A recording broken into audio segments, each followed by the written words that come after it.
If Yank was on his deathbed in an earthquake, he made his older brother, James Storr, promise him that he would take care of me after his death. James kept his promise and took care of me for 5 years. One day, we got drunk and in the moment of recklessness, we ended up sleeping together. As a result, I got pregnant. Remembering the ring that James kept hidden in the drawer, I became excited and could not wait to tell him the news. However, as I entered the house, I was walking in the middle of James and his Lord Rula, Jane Lennox, having a heated love-making session. Seeing this, my face turned as white as a ghost and I fled from the scene. However, his hoarse voice called out to me, "Sandra Lane, could you help me buy a box of condoms?" I crushed the pregnancy result tightly in my fist as I gave out a bitter smile. After I returned with a box of condoms, James transferred $1,500 to my account for running errands for him. Jane, his lover, turned her gaze at me after looking at the box briefly. Her eyes were full of malice when directed to me. Then she said, "James, your sister-in-law looks so innocent, but she sure knows how to pick things." James's gaze was sharp as he scolded, "You're still young. Stop meddling in adult matters. Go stay at a hotel for a few days before coming back." I obediently left and never came back. After that, I went to the doctor to abort our baby. When the doctor saw me return to her office, she was confused. "Is there something wrong?" she asked. I was not surprised she asked that question after all. When I first found out I was pregnant, my face was flushed with joy. Now, it was deathly pale. I said to her, "Please schedule the earliest appointment for an abortion."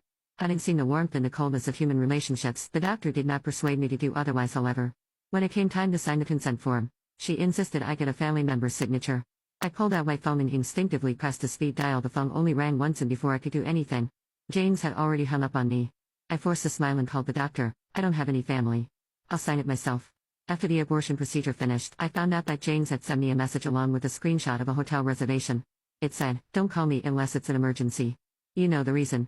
The man was considerate enough to book me a hotel room for an entire week. I was not dumb after I saw the diamond ring on that woman's finger. What else was there to understand? When I saw the diamond ring in the drawer, I was too foolish to think James had prepared it for me. Even more absurd, I thought he might remember that night of madness between the two of us. I looked at the bloody remains of the tiny life I had lost and left, and at that moment, my heart turned into ashes.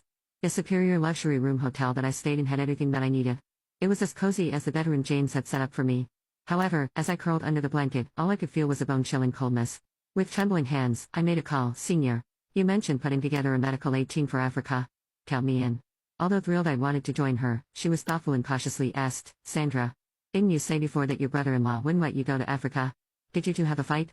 Just because you're angry, don't act on impulse and leave with me. If he finds out and becomes panics, he'll search everywhere to find you." It was understandable, she had this concern. After that reckless night with James, I had sneaked away in embarrassment while he was still asleep. Later, he treated me the same as before, like his little sister, and acted as if nothing had happened. I was so angry with him. He had dared to do the deed but refused to own it, so I went traveling without saying a word.